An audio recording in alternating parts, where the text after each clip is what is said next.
ஆண்டவராகிய இயேசு நாமத்தினாலே உங்களை வாழ்த்துகிறேன். கர்த்தர் நல்லவர். எல்லாம் சந்தோஷமாக இருக்கீங்களா? சகோதரிகள் தான் ரொம்ப பிஸியாக இருக்காங்கன்னு நினைக்கிறேன். பொங்கலில் நிறைய பேரை காணும். சரி, இருந்தாலும் கர்த்தர் நல்லவர். கொண்டு வந்தவர்களுக்காக தேவனை நான் ஸ்தோத்திரிக்கிறேன். கர்த்தருடைய உபவாசத்தில் நம்ம பங்கு பெற்று அவருடைய வார்த்தையை தியானிக்க கர்த்தர் நமக்கு கொடுத்த நல்ல ஸ்லாக்கியத்துக்காக தேவனை ஸ்தோத்திரிக்கிறேன். சகோதரிகளுக்கு ஒரு அன்பான வேண்டுகோள், ஆங்காங்கே இருக்கிறவங்க கொஞ்சம் முன்னால் வந்து நீங்கள் உட்காரும்படியாக உங்களை அன்போடு கேட்குறேன். தயவு செஞ்சு எல்லாரும் அங்கே பின்னால் இருக்கிறவங்கெல்லாம் முன்னால் நீங்கள் வந்து உட்காரும்படியே உங்களை அன்போடு கேட்டு எல்லோரும் எந்திரிச்சவங்க. பின்னால் இருக்கவங்கெல்லாம் முன்னால் வந்து உட்காருங்க. கர்த்தர் உங்களை ஆசீர்வதிப்பாராக. கண்களை மூடி ஜெபம் பண்ணும். அன்புள்ள பிதாவே இயேசுவே, இந்த நல்ல வேலைக்காய் நன்றியோடு உம்மை துதிக்கிறோம், உம்மை ஸ்தோத்திரிக்கிறோம். ஆண்டவரே, இந்த மாலை வேளையில் இந்த உபவாச நாளில் உடைய முகத்தை நோக்கி பார்க்க எங்களுக்கு நீ கொடுத்த கிருபைக்காய் ஸ்தோத்திரம். உபவாசத்தோடு உடைய சமூகத்தில் வந்து வேதத்தை கேட்டு அதன்படி எங்கள் வாழ்க்கை மாற்றப்பட போவதற்காய் நன்றியோடு உம்மை துதிக்கிறோம், உம்மை ஸ்தோத்திரிக்கிறோம். கேட்டவர்கள் உற்சாகமாய் கேட்கிறவர்கள் விசுவாசத்தோடு கேட்கும் பொழுது அது எங்களுக்கு ஒரு பலனை கொண்டு வரும். ஆண்டவரே, ஆவியானவர் முழு பொறுப்பேற்றுக் கொள்ளும். இயேசுவின் இனிய நாமத்தில் வேண்டிக் கொள்கிறோம் நல்ல பிதாவே, ஆமேன் ஆமேன். இன்னைக்கு எந்த பலியை படிச்சுட்டு வரணும்னு சொல்லியிருந்தேன்? லேவியராகமம் 5ஆம் அதிகாரத்தில் என்ன பலி சொல்லப்பட்டிருக்குது? குற்ற நிவாரண பலி. பாவ நிவாரண பலி படித்தோமா? நம்ம ஞாபகத்தில் இருக்குதா? பாவ நிவாரண பலி பார்த்தோம், ஞாபகத்தில் இருக்குதா? இருந்ததுன்னா கையை வைத்து காட்டுங்க. நிறைய பேருக்கு மறந்தே போச்சுது. பாவ நிவாரணி படித்தோம், போஜன பலி பார்த்தோம், சமாதான பலி பார்த்தோம். இப்போ நம்ம கடைசியாக சர்வாங்க தகன பலி ஏற்கனவே பார்த்துட்டோம். ஸோ 4 பலியும் பார்த்தாச்சு. இது கடைசியாக இருக்கிறது குற்ற நிவாரண பலி. பாவ நிவாரண பலி ஏன் உங்களுக்கு மறந்து போச்சுன்னா, நீங்கள் கொஞ்சம் என்ன செய்யணும், ஒர்க் பண்ணணும். அப்படி ஒவ்வொரு நாள் என்னென்னு திருப்பி நீங்கள் அதை படித்தாதான். அதனால தான் ஒவ்வொரு முறையும் நான் சொல்லும்போது உங்களுக்கு திருப்பி அந்த பலியை பற்றி சொல்லிக்கிட்டு இருக்கிறது காரணமே நீங்கள் மனசில் அதை பதித்து கொள்ளணும். என்ன தான் நான் சொன்னாலும் நீங்களும் வீட்டில் உட்காந்து ஒர்க் பண்ணால் தான் உங்களுக்கு அது ஞாபகத்தில் இருக்கும். ஏன்னா இது கொஞ்சம் கடினமாக இருக்கும் யோசிக்கிறதுக்கு. இந்த பலி அந்த பலி, அதுக்கு மாடு இதுக்கு புறா என்னன்னே புரியாமல் இருக்கும். ஆனால் படித்து கரெக்டாக நீங்கள் நோட்டில் அப்படி எழுதி வைக்கணும். சர்வாங்க தகன பலி, இதுக்கு என்ன பலிகள் அப்படின்னு அந்த மிருகங்கள் பேர் எழுதி வச்சுக்கணும். போஜன பலிக்கு எது முக்கியம் அப்படி எழுதி வைக்கணும். அப்புறம் சமாதான பலிக்கு எது, பாவ நிவாரண பலிக்கு எது, குற்ற நிவாரண பலிக்கு எது, இப்படி நீங்கள் போட்டு வச்சிட்டிங்கன்னா அதை பார்க்கும்போது ஓகே இப்போ இதுக்கு எது அப்படின்னு நீங்கள் நினைவு கூறணும். அடிக்கடி தியானிக்கணும். அப்போ தான் இது வந்து நம்ம வாழ்க்கையில் ஆழமாய் பதியும். இந்த நாட்களில் எல்லாரும் 5ஆம் அதிகாரத்தை எடுத்துக்கொள்வோம். லேவியராகமம் 5ஆம் அதிகாரத்தில் இந்த 5ஆம் அதிகாரத்தில் குற்ற நிவாரண பலியை பற்றி பார்க்க போகிறோம். ஸோ பாவத்துக்கும் குற்றத்துக்கும் என்ன வித்தியாசம் யாராவது சொல்ல முடியுமா? நான் சொல்லி கொடுத்துக்கிறேன். பாவத்துக்கும் குற்றங்களுக்கும் என்ன வித்தியாசம்? ஆதாம் மேலே வந்தது உள்ளே இருக்கிற பாவம், அவன் மூலமாக நமக்கு கிடைச்சது பாவம். அப்புறம் குற்றங்கள், அதனுடைய விளைவுகள் தான் குற்றங்கள். சரியா? அப்போ வந்து ஆதாமின் மூலமாய் வந்த பாவம் உள்ளே இருக்குது, குற்றங்கள் வெளிப்படையாக இருக்குது, நம்ம செய்கிற கிரியைகள் மூலமாக இருக்குது. அப்படின்னா ஆண்டவர் பாருங்கள், பாவத்துக்காக மறிச்சிட்டு அப்படி போகலை, நம்மளை குறித்து ரொம்ப கன்சர்ன்ட் ஆகி பாவம் மனுஷங்க இருந்தால் குற்றங்களை என்ன செய்ய முடியும், வெளிப்படும். அதனால் அதற்காகவும் ஆண்டவர் குற்ற நிவாரண பலியானாராம். அப்படின்னா என்ன அர்த்தம்னா, அன்றாட வாழ்க்கையில் நமக்கு ஒரு குற்ற நிவாரண பலி அவசியம். ஒவ்வொரு நாளும் தெரிஞ்சோ தெரியாமலோ பொய் சொல்லிடுவோம், தெரிஞ்சோ தெரியாமலோ தப்பு பண்ணிடுவோம். ஐயோ இப்படி பண்ணிட்டேனே சச்ச அப்படின்னு நினைப்போம். ஏன்னா உள்ளே இருக்கிற பாவங்கள் நம்மளை அப்படி தன்னமறியாமல் செய்ய தூண்டுது. அதனால் இந்த காலத்தில் புரிஞ்சுக்கோங்க, நீங்கள் உள்ளே இருப்பது பாவம், அது நம்ம சுபாவத்தோடு இருக்குது. வெளியில் நம்முடைய நடத்தைகள் இருப்பது குற்றம். அதனால் ஆண்டவர் என்ன பண்ணாராம், பாவ நிவாரண பலியாகவும் ஆனார், குற்ற நிவாரண பலியாகவும் ஆனார். ஆனால் என்ன, பாவ நிவாரண பலியில் எதெல்லாம் பாவ நிவாரண பலியாக செலுத்தப்பட்டது ஞாபகத்தில் இருக்குதா? அவ எடுத்து பாருங்கள், அப்போ வாசித்தா உங்களுக்கு புரியும். 4ஆம் அதிகாரத்தில் எதெல்லாம் இருக்குது, எதை பாவ நிவாரண பலியாக போடணுமா? 3ஆவது வசனத்தை வாசிங்க. அபிஷேகம் பெற்ற ஆசாரியன் ஜனங்கள் குற்றத்திற்கு உட்படத்தக்கதாக பாவம் செய்தால் தான் செய்த பாவத்தின் நிமித்தம் பழுதற்ற ஒரு இளங்காளையை பாவ நிவாரண பலியாக கர்த்தருடைய சந்நிதியில். ஸோ பழுதற்ற ஒரு இளங்காளை வரணும். சரியா? முதலாவது. அடுத்தபடியாக பார்க்கும் பொழுது அவன் அந்த காளையை அதில் அடுத்தபடியாக இன்னொரு பாவம் செய்வாங்க. இது யாரு? நீ இஸ்ரவேல் புத்திரத்தில் சொல்ல வேண்டியது என்னவென்றால், ஒருவன் கர்த்தருடைய கட்டளைகள் யாதொன்றையும் அறியாமையினால் மீறி செய்யத்தகாது செய்து பாவத்துக்கு உட்பட்டால் அறிய வேண்டியதாவது அவன் என்ன பண்ணுவான்? பழுதற்ற ஒரு இளங்காளையை கொண்டு வர வேண்டும். இப்போ 13ஆம் வசனத்தை வாசிங்க. இஸ்ரவேல் சபையார் எல்லாரும் ஒருவன் பாவம் செஞ்சா, சபையார் பாவம் செஞ்சா, பிரபுக்களில் ஒருவன் பாவம் செஞ்சா, அப்படிலாம் கேட்டகரி இருக்குது. அதை நான் முதல்ல ஒரு காரியத்தை சொன்னால் நீங்கள் மற்றெல்லாம் படிச்சிடணும். ஸோ ஒருவன் பாவம் செஞ்சால் இளங்காளை, சபையார் 13ஆம் வசனத்தை வாசிப்போம். இஸ்ரவேலர் சபையார் எல்லாரும் அறியாமையினால் பாவம் செய்து காரியம் தங்கள் கண்களுக்கு மறைவாக இருக்கிறதுனால் கர்த்தருடைய கட்டளைகளில் யாதொன்றை மீறி செய்யத்தகாதே செய்து பாவத்திற்கு உட்பட்டு குற்றவாளிகளானால் அவர்கள் செய்த பாவம் தெரிய வரும்போது சபையார் அந்த பாவத்து நிமித்தம் என்ன செய்வாங்க? ஒரு இளங்காளையை ஆசரிப்பு கூடாரத்துக்கு முன்பாக கொண்டு வேண்டும். ஸோ முதலையும் ஒரு இளங்காளை, இதுக்கும் ஒரு இளங்காளை. அதுக்கப்புறம் 22ஆம் வசனத்தை வாசிப்போம். ஒரு பிரபு தன் தேவனாகிய கர்த்தருடைய கட்டளைகள் யாதொன்றை மீறி அறியாமையினால் செய்யத்தகாதே செய்து பாவத்துக்கு உட்பட்டு குற்றவாளியானால் தான் செய்தது பாவம் என்று தனக்கு தெரிய வரும்போது அவன் வெள்ளாடுகளில் பழுதற்ற ஒரு இளங்கடா. ஸோ முதல் 2 இளங்கன்று. இப்போ இந்த பிரபு ஒருத்தன் பாவம் செஞ்சுன்னா வெள்ளாடுல உள்ள ஒரு கடா, அப்படின்னா ஒரு ஆண் அது என்ன சொல்லுவாங்க? ஆண் ஆடு, பழுதற்ற ஒரு இளங்கடாவை பலியாக கொண்டு வர வேண்டும். அடுத்தபடியாக 32ஆம் வசனத்தை வாசிங்க.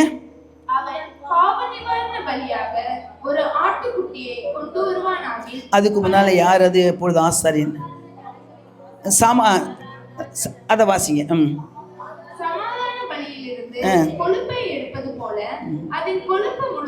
இல்லை 27 வாசிமா. 27 ஒருவன் கர்த்தரின் கட்டளைகளில் யாதொன்றை மீறி செய்யத்தகாததை செய்து பாவத்துக்குட்பட்டு குற்றவாளியானால் தான் செய்தது பாவம் என்று தனக்கு தெரிய வரும்போது அவன் தான் செய்த பாவத்தின் நிமித்தம் வெள்ளாடுகளில் பழுதற்ற ஒரு பெண்குட்டியை பலியாக கொண்டு வந்து. ஸோ இப்போ என்னது?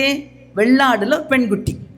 அப்போ ஒருவன் அறியாமையால் செஞ்சா அவன் இளங்கடா, சபையார் எல்லாம் பண்ணாலும் இளங்கடா, பிரபுக்களில் ஒருத்தம் பண்ணால் வெள்ளாடுகளில் ஆண், ஒரு சாதாரண மனிதன் பாவம் பண்ணால் அவன் ஒரு வெள்ளாடுகளில் ஒரு பெண்குட்டியை கொண்டு வர வேண்டும் என்று சொல்லப்பட்டிருக்கிறது. அப்புறம் 33 32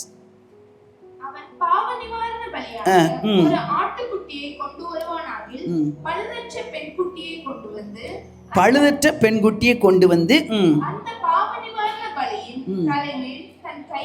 போதும். இப்போ நீங்கள் இந்த பாவ நிவாரண பலியில் இத்தனை விதமான மிருகங்கள் அந்த பாவத்துக்கு ஏற்றபடி பாவ நிவாரணம் செய்யப்படுது. அந்த பாவ நிவாரண பலியில் நீங்கள் வீட்டில் போய் படித்து பாருங்கள். அது கொல்லப்பட்ட பிறகு அந்த இரத்தம் என்ன செய்யுமா? ஆசாரிப்பு கூடாரத்தில் கொண்டு போய் பரிசுத்த ஸ்தலத்தில் அந்த திரையில் என்ன செய்ய தெளிக்கணும். பரிசுத்த ஸ்தலத்தில் இருக்கிற அந்த தூப பீடத்தின் கொம்புகளில் அதை பூசணும். அப்படியே வெளியே தகன பலிபீடத்தின் கொம்புகளையும் பூசிட்டு அந்த இரத்தத்தை என்ன செய்யணும்? கீழே சிந்தணும். இது பாவ நிவாரண பலி. அப்படின்னா ஆதாமின் மூலமாய் நமக்குள்ளே வாசம் பண்ணுகிற இந்த பாவத்துக்கு ஆண்டவர் பலியாக அவர் இரத்தத்தை சிந்தினார். அந்த இரத்தம் ஆண்டவருடைய பரிசுத்த ஸ்தலத்தில் நினைவுகூரப்படுகிறது. அப்படின்னா அவ்வளோ பெரிய ஒரு மீட்பை உண்டு பண்ணினார் பாவ நிவாரண பலியின் மூலமாக. அது பரிசுத்த ஸ்தலத்தில், மகா பரிசுத்த ஸ்தலத்தின் திரையை தெளிக்கப்படுது. தூப பீடத்தில் அது அந்த கொம்புகளில் அந்த இரத்தம் பூசப்பட்டது என்றுனா நம்ம தேவனுக்கும் நமக்கும் நல்ல ஜெபிக்கிற ஒரு பொசிஷனை கொடுத்தது.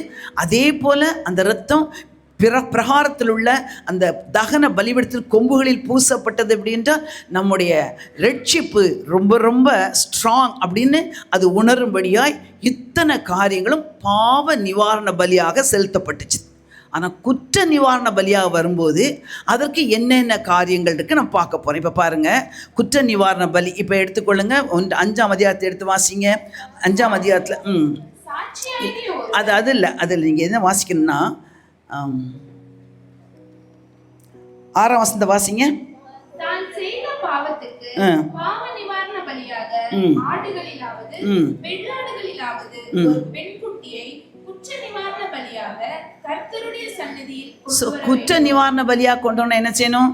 வெள்ளாடில் ஆணோ பெண்ணோ ஏதாவது ஒன்று செய்யணும் கொண்டு வரணும். அப்படி தான் போட்டுக்கு. ஆடுகளாவது வெள்ளாடுகளாவது, ஆடுகளிலாவது வெள்ளாடுகள்னால் ஒரு செம்மறி ஆட்டிலாவது வெள்ளாட்டிலாவது என்ன செய்யணும், ஒரு பெண் குட்டியை தான் குற்ற நிவாரண பலியாக கொண்டு வரணும். புரிஞ்சுதா உங்களுக்கு? இளங்கடாலாம் கிடையாது, இளங்காளை கிடையாது.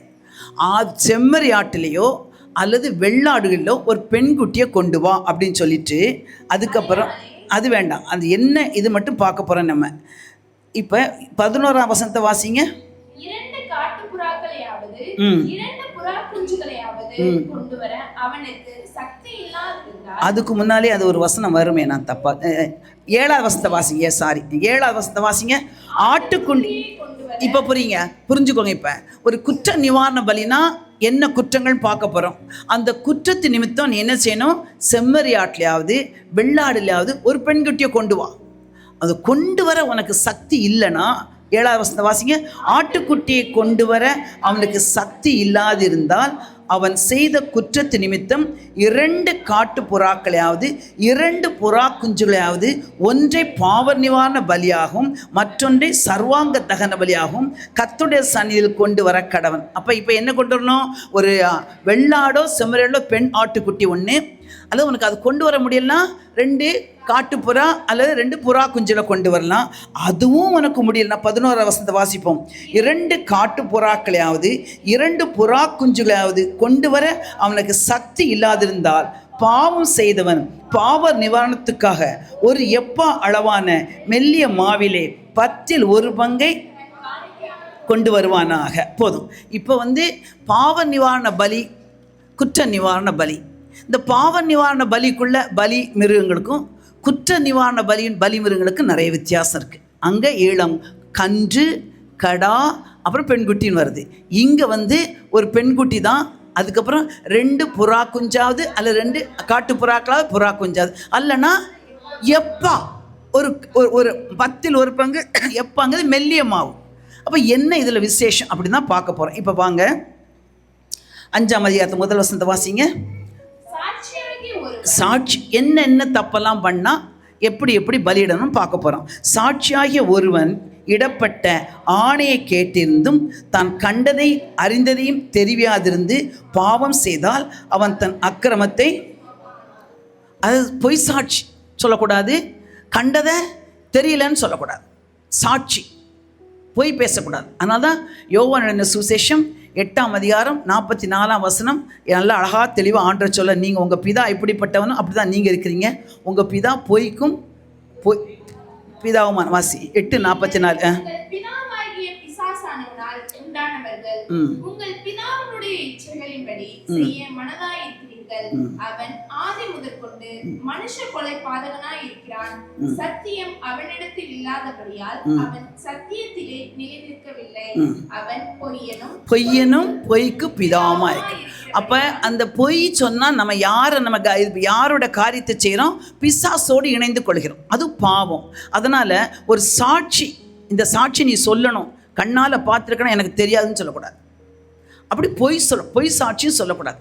இப்படி யாராவது ஒரு தப்பு பண்ணியிருந்தா அவங்க என்ன செய்யணும், குற்ற நிவாரண பலி ஆகணும். கேட்டகரி 1. 2வது வசனத்தை வாசிப்போம். அசுத்தம், எல்லாம் சேர்ந்து வாசிங்க.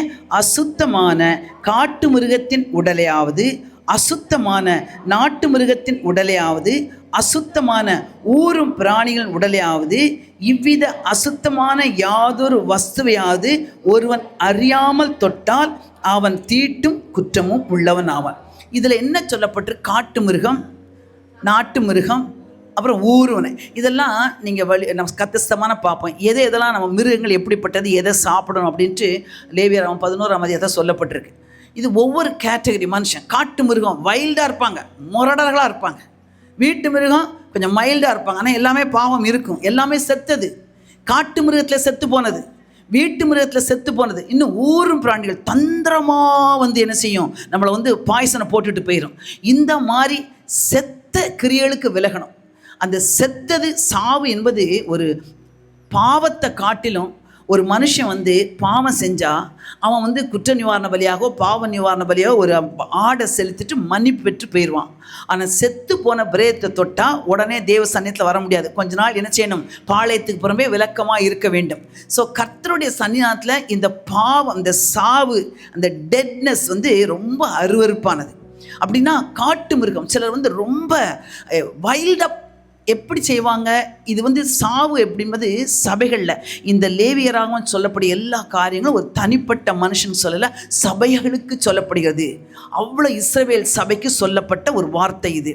அப்படின்னா சபையில் இந்த சாவு, இந்த செத்த கிரியில் ஈஸியாக பரவிடும். ஒரு காரியத்தை ஒருத்தவங்க சொன்னால் 4 பேர்கிட்ட போயிடும். சபைக்கு வந்து அது சரியில்லை, ஆமாம் அப்படி தான் செய்வாங்க, அப்படி சில தந்திரமாக அப்படி ஒரு விதையை போட்டு போவாங்க. சிலர் ஓப்பனாகவே நின்றுட்டு சர்ச்சு முடிஞ்சோடனே பின்னால் போய் உட்காந்து குரூப்பாக பேசுவாங்க. இல்லை வீட்டில் பேசுவாங்க. வீட்டில் பேசும்போது பிள்ளைங்க கேட்கும், யாரை குறித்தும், சபையை குறித்தும் யாரை குறித்தும் உங்களுக்கு ஒப்பீனியன் இருந்துச்சுன்னா ஹஸ்பண்ட் ஒய்ஃப் தனியாக டிஸ்கஸ் பண்ணிக்கலாமே ஒழிய பிள்ளைகள் மத்தியில் நீங்கள் பேசவே கூடாது. அது வந்து அந்த சாவு பிள்ளைகள் மத்தியில் எடுத்தது பரவுது, நாற்றம் எடுக்கும். சபையில் இருக்கவே கூடாது. எல்லா காரியத்திலும் உண்மையாக இருக்கணும். ஒரு காரியத்தில் ஏதாவது தப்புன்னு மனசில் பட்டுச்சுன்னா என்ன செய்யலாம்? அதை வச்சு ஜெபம் பண்ணலாம். இது சொல்லலாமா வேண்டாமா பட்டுன்னு சொல்லிடக்கூடாது, யோசிக்கணும். ஏன்னா நம்ம தவறாக புரிந்து கொள்வோம். ஏன் நம்ம தவறாக புரிந்து கொள்ள? நம்ம சுபாவம், நம்ம நேச்சரே நம் பாவம் தான். நம்மில் பாவம் இல்லை என்போமானால் நாம் நம்மை நாமே வஞ்சிக்கிறோம். பாவம் இருக்குது. அதனால் டக்குன்னு யாரை என்ன செய்யக்கூடாது? நம்ம வந்து அது ஜட்ஜ்மெண்ட் பண்ணக்கூடாது, பொறுமையாக இருக்கணும். ஒவ்வொரு முறையும் சபைக்கு வரும்போது ஆண்டவர் இந்த சபையில் என் மூலமாக ஜீவன் பெருகட்டும் ஆண்டவரே, எந்த ஒரு நெகட்டிவான காரியத்தை நான் பேசவே மாட்டேன் அப்படின்னு ஒரு தீர்மானம் பண்ணிக்கொள்ளணும். சில வந்து ரொம்ப மெதுவாக, சில சமயம் உனக்கெல்லாம் நீ என்ன சொன்னால் உங்கள் வீட்டுக்கெல்லாம் பாஸ்டர்லாம் வரமாட்டாங்க அப்படின்னு சொல்லிட்டு போவாங்க பாருங்கள். அது அப்படியே பெருசாக பார்க்கும்போதெல்லாம் அதே தான் வரும். நம்ம வீட்டுக்கு வரமாட்டாங்க. அப்புறம் என்ன இது, இவங்கெல்லாம் ஊழியக்காரங்க அப்படி அடுத்தபடியாக ஆகும். அப்படி சின்ன சின்ன காரியத்தை ஒருத்தருக்கு விசுவாசிக்குள்ள அப்படி தந்திரமாக பேசுறது. பாரு நீ இவ்வளோ தூரம் இது பண்ணுற, உனக்கு இந்த சபையில் ஏதாவது செஞ்சாங்களா அப்படின்னு கேட்பாங்க. சபையை குறித்து கவனமாக இருக்கணும். ஏன் தெரியுமா? சபை என்பது இது ஆண்டவருடைய சரீரம், இது ஆண்டவருடைய மனவாட்டி, இது வந்து ஒரு புது மனுஷன். இதில் வந்து வசனத்தை விதைக்கும் போது ஜனங்கள் எல்லாரும் கட்டப்பட்டு கொண்டு வருகிறார்கள். அப்படி கட்டப்பட்டு அப்படி வளர்ந்து கொண்டு வர நேரத்தில் ஒரு பாய்சனை போட்டு வளர்ச்சி என்ன செய்யக்கூடாது? தடை பண்ணக்கூடாது. அதனால தான் ரோமர்கள் நிருபம் 14ஆம் அதிகாரத்தில் 17ஆம் வசனம் நினைக்கிறேன். ரோமர் 14:15 போஜனம் உனக்கு இடரல் உண்டாக்கினா என்ன செய்யக்கூடாது? நீ புசிக்கக்கூடாது அப்படின்னு அவ்வளோ தெளிவாக சொல்லப்பட்டிருக்கு. ரோமர் போஜனத்திலே உன் சகோதரர்களுக்கு என்ன, நல்லா எல்லாம் சத்தமாக வாசிங்க. எத்தனை வசனமா அது? 15, 14ஆம் அதிகாரம் 15ஆம் வசனம். போஜனத்தினாலே உன் சகோதரனுக்கு விசனம் உண்டாக்கினால் நீ அன்பாய் நடக்கிறவன் அல்ல, அவனை உன் போஜனத்தினாலே கெடுக்காதே. கிறிஸ்து அவனுக்காக ரோமாபுரி சபைக்கு சொல்றாரு, ஏன் நீ சாப்பிட்றதுனால அவனை கெடுத்துறாதப்பா. கிறிஸ்து அவனுக்காக மரிச்சார். அப்படின்னா ஒரு சாப்பிட்றது ஒருத்தங்களுக்கு இடல் உண்டாக்கும்னா அப்போ அவ்வளோ கவனமாக இருக்கணும். நம்ம இதை செய்யலாமா, இது செய்யக்கூடாதா, மற்றவர்களுக்கு இடல் உண்டாக்கூடாதா? ஏனென்றால் கர்த்தருடைய சபையில் நம்ம என்ன செய்ய வேண்டும்? எப்பொழுதுமே ஜீவனை கொடுக்கிறவளா விதைக்கிறவளா இருக்க வேண்டும். அதே 17ஆம் வசனத்தை வாசிங்க, இல்லை 20ஆம் வசனத்தை வாசிங்க. போஜனத்து நிமித்தம் தேவனுடைய கிரியை அழித்து போடாதே. எந்த பதார்த்தமும் சுத்தம் உள்ளதுதான், ஆனாலும் இடல் உண்டாக புசிக்கிறவனுக்கு அது தீமையாக இருக்கும். எந்த காரியத்தில் நம்ம சாப்பாடு விஷயமா அல்ல மற்ற எந்த காரியமா யாருக்காவது இடரல் உண்டாக நம்ம நடக்கிறோமா, இடரல் உண்டாக பேசுகிறோமா, விசுவாசத்துக்கு தடையாக நம்ம இருக்கிறோமா, அதெல்லாம் நீங்கள் நல்லா பார்த்துக்கணும். எந்த விதத்திலும் என்ன செய்யக்கூடாது? சபையில் அந்த வளர்ச்சியை தடை பண்ணி ஒரு டெட்னஸ், ஒரு பிரேதத்தின் அனுபவத்தை சபைக்குள்ளே நம்ம வரவிடவே கூடாது. சபை தேவனுடையது, சொந்த இரத்தத்தால் மீட்கப்பட்ட சபை. அதனால்தான் காட்டு மிருக செத்து போன, உயிரோடு இருக்கல, செத்து போன காட்டு மிருகத்தினோட, செத்து போன வீட்டு மிருகத்தினர், அந்த ஊர்வனை இதெல்லாம் தந்திரமாக வீட்டுக்குள்ளே வருவோம், தந்திரமாக ஃபோன் கால் வரும். அப்போல்லாம் கவனமாக இருங்க. ஏதாவது எதை பற்றி நெகட்டிவாக பேசுனாங்கன்னா அப்படியே நினச்சிங்க, நான் இதை பேச விரும்பல பிரதர் வச்சிருங்க அப்படின்னு சொல்லிடணும். அப்படியே கூட்டு சேர்க்கக்கூடாது. அதனால தான் பவுல் சொல்லுவான்ல, நான் சில பவுலை சேர்ந்தவன் என்றும், சிலர் கேபாவை சேர்ந்தவன் என்றும், சிலர் நான் அப்போலேவை சேர்ந்தவன். என்ன இதெல்லாம் என்ன சகோதரரே, இப்படியா நீங்கள் பிரிவினை? நான் அந்த கட்சி இந்த கட்சின்னு போடுறதுக்கு இது என்ன பொலிட்டிக்கல் மீட்டிங்கா? தேவன் நாங்கள் நட்டோம், தேவன் என்ன செஞ்சார்? நான் நட்டேன், அவன் நீர் பாய்ச்சினா தேவன் தான் விளைய செஞ்சார். ஆளாளுக்கு ஒரு வேலை, நடுறதுக்கு ஒரு ஆள் வேலை, தண்ணி ஊற்றுறதுக்கு ஒரு வேலை, எல்லா வேலையும் ஒருத்தருக்காக தான் செய்கிறோம். அல்லேலூயா. சபையில் பிரிவினைகள் இருக்கவே கூடாது. அவங்க கட்சி எனக்கு இவங்கள தான் பிடிக்கும், அப்படி கிடையாது. எல்லாம் ஒரே ஊழியக்காரர்கள் தான். ஒரே காரியத்தை பிரிவினைகள் இல்லாமல் பேச வேண்டும். அப்படின்னா எந்த காரியத்தில் நினைச்சக்கூடாது, பாய்சனை பண்ணக்கூடாது. அது ரொம்ப கவனமாக இருக்க வேண்டும். அதுக்கு அடுத்த வசனம் சொல்லுகிறது, வாசிப்போம். லேவியராகமம் 5ஆம் அதிகாரத்தில் அடுத்த வசனம், 3வது வசனம். அல்லது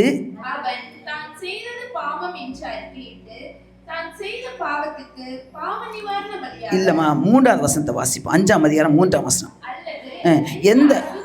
எந்த அசுத்தத்தினாலாவது தீட்டுப்பட்ட ஒரு மனிதனை ஒருவன் அறியாமல்.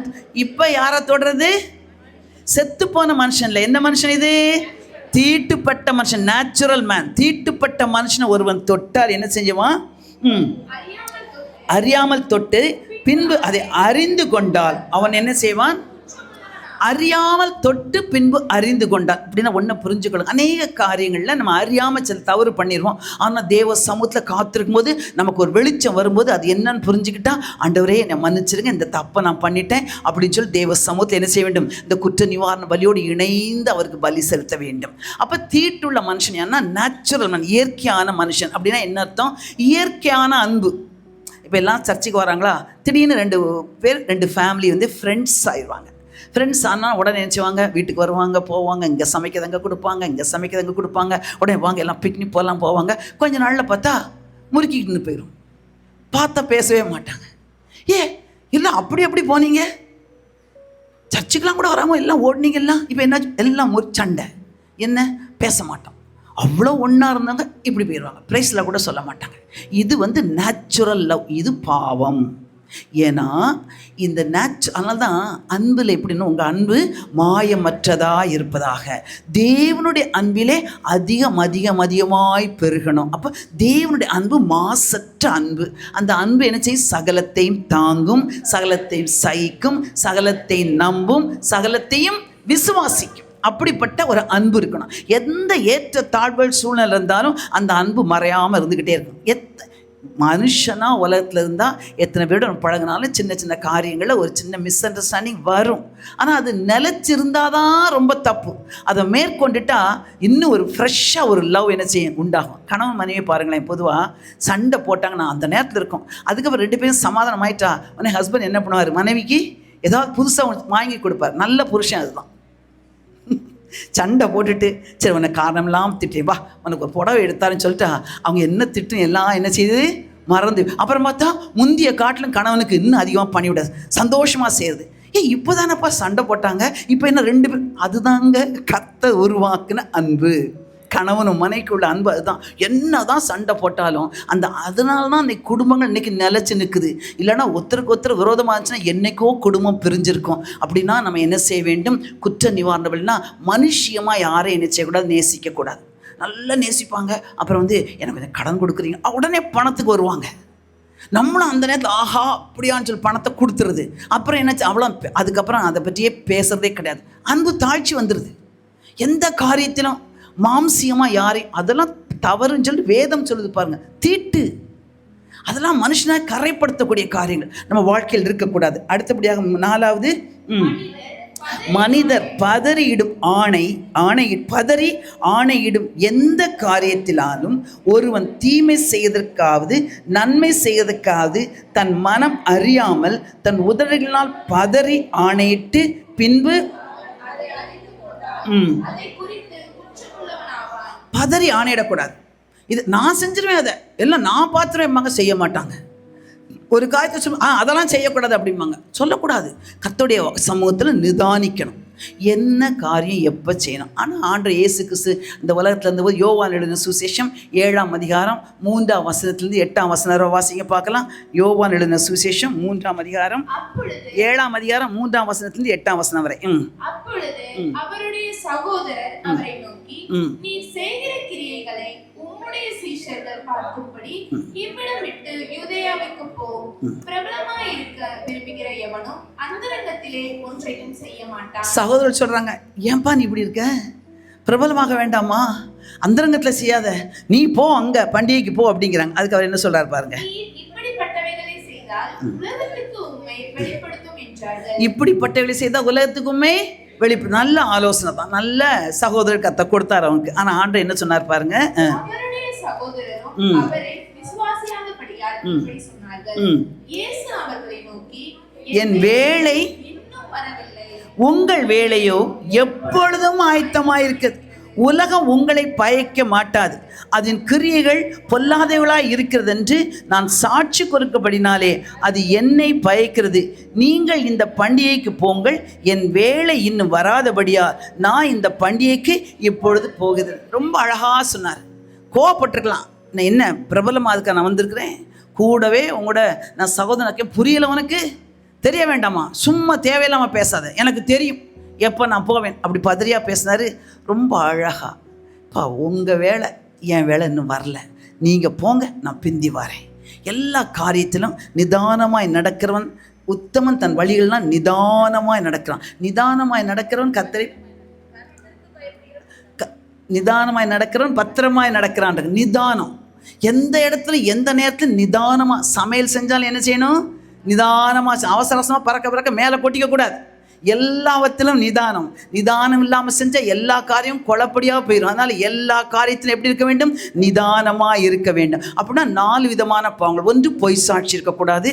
இன்னொன்று, செத்து போன அனுபவத்தை சபையில் பரப்பக்கூடாது. 3வது, எந்த விதமான இயற்கையான அன்போடு யாரோடும் பழகக்கூடாது. 4வது, பதறி பேசக்கூடாது. இப்படிப்பட்ட 4 காரியங்களில் ஏதாவது ஒருத்தங்க செஞ்சுருந்தாங்கன்னா உடனே என்ன பண்ணுமா? இப்போ எல்லாம் லேவியராமம் 5ஆம் அதிகாரத்துக்கு வாங்க. என்ன செய்ய வேண்டும்? தான் செய்த பாவத்துக்கு பாவ நிவாரண பலியாக ஆடுகளிலாவது வெள்ளாடுகளிலாவது ஒரு பெண்குட்டியை குற்ற நிவாரண பலியாக கர்த்தருடைய சந்நிதியில் கொண்டு வர வேண்டும். அதனாலே ஆசாரியன் அவன் செய்த பாவத்தை குறித்து அவனுக்காக பாவ நிவர்த்தி செய்ய கடவன். எப்படி பாவ நிவர்த்தி செய்ய கடவன்? 7வது வசனத்தை பாசிங்க. ஆட்டுக்குட்டியை கொண்டு வர அவனுக்கு சக்தி இல்லாதிருந்தால் அவன் செய்த குற்றத்து நிமித்தம் 2 காட்டு புறாக்களையாவது 2 புறா குஞ்சுகளையாவது, ஒன்றை பாவ நிவாரண பலியாகவும் மற்றொன்றை சர்வாங்க தகன பலியாகவும் கர்த்தருடைய சந்நிதியில் கொண்டு வர கடவன். அப்ப என்ன செய்வானா? இருங்க ஒரு நிமிஷம். இப்போ அந்த பெண்குட்டியை அவன் பலியிட்டுறான். எப்படி பலியிடுறான்? அந்த பெண்குட்டியை வெட்டி அந்த இரத்தத்தை பலிபீடத்தில் தான் சுற்றுவோம். அதுதான் போட்டிருக்கோம் அதில். அதை நீ பார்க்கும்போது புரியும். ஸோ முதலாவது அவன் என்ன செய்யறான்னா, பெண்குட்டியை பலியிடுகிறான். 2வது எது பலியிடணும்னா, அவனுக்கு அதை கொண்டு வர முடியலையா? 2 புறா குஞ்சுகள், அதில் 2 காட்டு புறாக்கள். அது எதுக்கு செலுத்தணுமா? ஒன்றை எதுக்கு செலுத்தணுமா? இன்னொன்று எதுக்கு செலுத்தணுமா? நீங்கள் சத்தமாக இந்த பக்கம் சத்தம் வரணும். ஒன்றை எதுக்கு செலுத்தணும்? இன்னொன்று எதுக்கு செலுத்தணும்? ஆனால் அந்த 2 எதுக்காக செலுத்தப்பதுக்கு வராங்க? குற்ற நிவாரண பலிக்காக வராங்க. ஆனால் அந்த குற்ற நிவாரண பலி வரும்போது 2 கொண்டு வா அப்படின்னா என்ன அர்த்தம்? நல்லா புரிஞ்சுக்கோங்க. பாவ நிவாரண பலி அது நமக்கு தெரியுது, பாவம் செஞ்சிட்டோம், அதனால் அந்த குற்றத்துக்காக வரோம். ஏன் இப்போ சர்வாங்க தகன பலி வருது? இதில் சர்வாங்க தகன பலினா என்ன அர்த்தம் சொல்லுங்க பார்க்கலாம். முற்றிலும் இயேசுக்கே.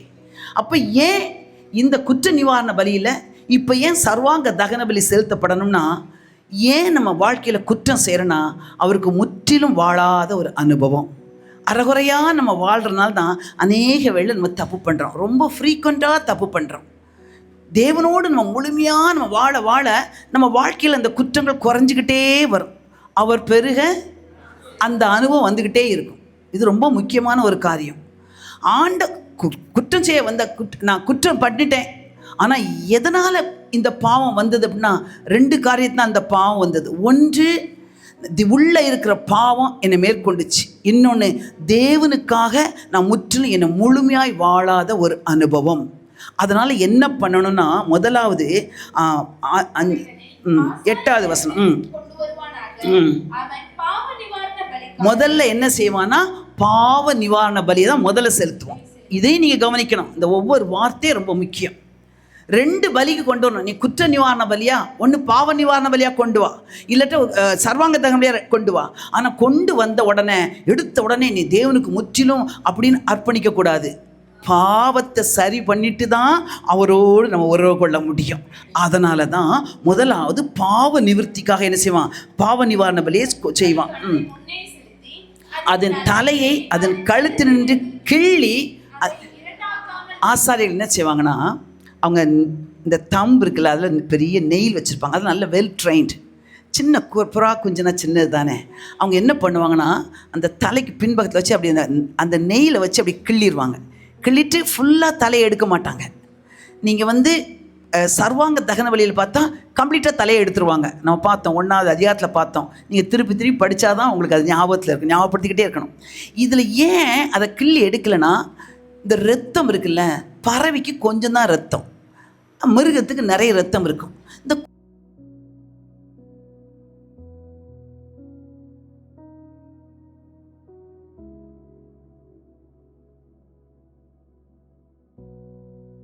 அதை கழுத்தை அதன் அதை இரண்டாக்காமல் வைத்து அதை என்ன செய்யக்கூடாது, 2 ஆக்காமல் வைத்து அதன் இரத்தத்தில் கொஞ்சம் எடுத்து பலிபீடத்து பக்கத்தில் தெளித்து மீதியான இரத்தத்தை பலிபீடத்தின் அடியிலே வடிய விடுவானாக. அப்போ என்ன செய்வாங்கன்னா, அந்த இரத்தத்தை தான் எடுத்து அந்த பலிபீடத்தில் கொஞ்சம் பலிபீடத்தின் பக்கத்தில் தெளித்து அப்படின்னு இருக்கு. பலிபீடத்தின் பக்கத்தில் தெளிப்பது அப்படின்னா எதை காட்டுதுன்னா, நம்ம பாவிகள் மேலே இயேசு கிறிஸ்துவின் ரத்தம் தெளிக்கப்பட்டுச்சு. இது என்ன பலி? குற்ற நிவாரண பலி. பாவ நிவாரண பலியின் ரத்தம் எங்கே போகும்? மகா பரிசுத்த ஸ்தலத்துக்கு போகும்.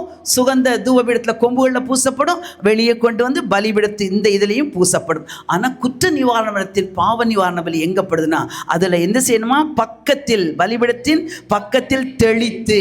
அப்படின்னா பாவிகள் மேலே யார் வாராங்களோ அவங்க மேலே தெளிக்கப்படும். தெளித்து அதுக்கப்புறம் என்ன செய்வோன்னா, மீதியான இரத்தத்தை பலிபீடத்தின் அடியிலே. அப்படின்னா என்ன அர்த்தம்? நம்முடைய ரட்சிப்பு, மீட்பு இயேசு கிறிஸ்து ரத்தத்தின் மூலமாக உறுதியாக்கப்பட்டது. அதனால தான் அந்த பலிபீடத்தை சுற்றி அப்படி வடிய விடுவாங்க. கொஞ்சம் ரத்தம் தான். அப்போனா நீங்கள் ஒன்றை புரிஞ்சுக்கொள்ளணும், இந்த குற்ற நிவாரண பலி நமக்குள்ள பாவம் இருப்பதினால் மட்டும் குற்றம் பண்ணலை. நம்ம தேவனுக்கு முற்றிலுமாய் நம்ம அர்ப்பணியாமல் இருக்கிறோமே, அதனால் மட்டும் நம்ம குற்றம் செய்யாமல் இல்லை. உங்களுக்கு புரிய முடியாது சொல்கிறேனே, நான் எனக்குள்ள பாவம் இருக்குது, அதனால் தப்பு பண்ணிடுறேன். தேவனுக்கு முழுமையாக வாழலை, அதனால் தப்பு பண்ணிடுறேன். அது மட்டுமல்ல, அடுத்தபடியாக வாசிங்க. அவன் தகன முதல்ல பாவ நிவாரண பலி, 2வது தகன பலி எப்படி செலுத்தப்படுமோ அப்படியே செலுத்த கடவன். இவ்விதமாய் அவன் செய்த. எல்லாரும் சேர்ந்து எங்களை சேர்ந்து வாசிக்கிறீங்களா? அப்போ தான் பின்னா இங்கே சத்தம் எனக்கு வரணும். பிரதர் சைடில் இந்த சைடில் வாசிங்க பார்க்கலாம்.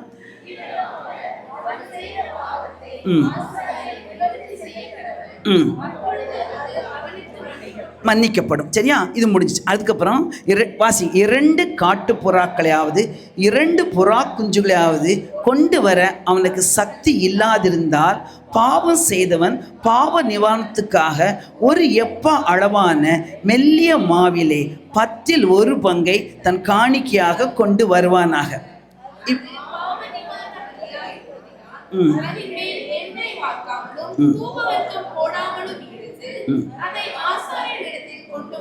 போதும்.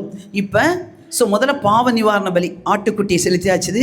அதுக்கப்புறம் புறா குஞ்சில் முதலாவது செலுத்தப்படுது என்னது? புறா 2 புறாக்களை முதலாவது என்ன செலுத்தப்பட்டது? அடுத்து என்ன செலுத்தப்பட்டது? இப்போ எதற்காகனா, நமக்குள்ள பாவம் அதோடைய சோர்ஸ், அந்த பாவத்துக்கு உறைவிடம் எங்கன்னா இந்த சரீரத்தில் இருக்குது. அதை நீங்கள் புரிஞ்சுக்கோங்க. அதனால தான் ஆதியாகமம் 6ஆம் அதிகாரம் 3ஆம் வசனம் இப்படி சொல்லுது. ஆதியாகமம் 6ஆம் அதிகாரம் 3ஆம் வசனம் இப்படி சொல்லுகிறது. அப்பொழுது கர்த்தர், என் ஆவி என்றென்றைக்கும் மனுஷனோட போராடுவதில்லை. போதும், அவன் மாம்சம்தானே. இந்த மாம்சத்தில் பாவம் வாசம் பண்ணுது. அதனால் இப்போ என்ன பண்ணும்? முதலாவது அந்த மாம்சம், பிறகு அதற்கு காரணம் என்ன? எங்கேருந்து இந்த பாவம், எங்கேருந்து நம்ம அடிக்கடி தினமும் குற்றம் செய்கிறோன்னா, பாவத்தில் மாம்சம் இருக்குது. இன்னொன்று, தேவனுக்கு அவருக்கு முற்றிலுமாய் தன்னை அர்ப்பணிக்காமல் ஒரு வாழ்க்கை. இதை பற்றி நான் இன்னும் கொஞ்சம் ஆழமாக சொல்லிக் கொடுக்க விரும்புகிறேன். தேவனோடு இணைந்து வாழ்ந்தா, நான் சொல்கிற வார்த்தையை புரிஞ்சுக்கோங்க, தேவனோடு இணைந்து வாழ்ந்தா நம்முடைய வாழ்க்கை ரொம்ப அழகாக, பர்ஃபெக்டாக, நேர்மையாக, எல்லாமே ரொம்ப ஒழுங்காக இருக்கும். தேவனை விட்டு வாழ்ந்தா லூசுத்தனமாக வாழ்வோம், இஷ்டப்படி செய்வோம். இப்போ உதாரணமாக மிஷன் ஸ்ட்ரீட்டில் இருக்கிறாங்க ஒருத்தங்க. இப்போ நம்ம சர்ச்சுக்கு வரணும் அப்படின்னா ஈஸியாக அங்கேருந்து இங்கே வந்துடலாம். இப்போ அவங்க சொல்லுவாங்க, சர்ச்சுக்கு போகணுமா, தும்மங்குடிசைக்கு போய் அந்த பாலத்தில் போய் நல்லா ஹைவேஸ் அங்கே இருக்குது, அப்படி வந்து மெடிக்கல் காலேஜ் வந்து அப்படியே வந்து சுற்றி வந்து, மெடிக்கல் காலேஜே போக வேண்டாம், தும்மங்குடிசை வழியாக வந்து மேரிஸ் கார்னரில் இறங்கி அப்படியே ரயில்வே ஸ்டேஷன் வழியாக வந்து அப்படி வந்தால் வந்துடலாம் அப்படிங்கோ. அப்படி ஒருத்தவங்க சொன்னாங்கன்னா நீங்கள் என்ன சொல்வீங்க? ஏ லூஸா, இங்கே இருக்குது பக்கத்தில் வராமல் இப்படி சுற்றி போறியே, இல்லை லூஸா? சர்ச்சுக்கு வந்தாச்சு, அப்படியே வசனத்தை கேட்காம செல்ஃபோனை பார்த்துக்கிட்டு இருக்கே, சொல்லுங்க அவங்க யாரு? நியூஸா? மனைவியை சந்தோஷமாக வச்சுக்கோ, அவங்க எலும்பிலிருந்து எலும்பு, மாம்சத்திலிருந்து மாம்சம் அப்படின்னு ஆதாம் சொல்லியிருக்கான். அப்படிப்பட்ட மனைவியை அநியாயமாக கை நீட்டி அடிக்கிறியே நீ. சொல்லி சொல்லி பாருங்களேன், எத்தனை காரியங்கள். பிள்ளைகளுக்கு செய்ய வேண்டிய கடமையை செய்யாமல் உன் காசை எடுத்து உங்கள் அம்மாவுக்கும் உங்கள் தங்கச்சிக்கும் கொடுக்குறே நீ ஒரு. இதெல்லாம் நம்மளே கேட்டு பார்ப்போம். அன்றாடம் குடும்பத்தில் நடக்கிற காரியங்கள்.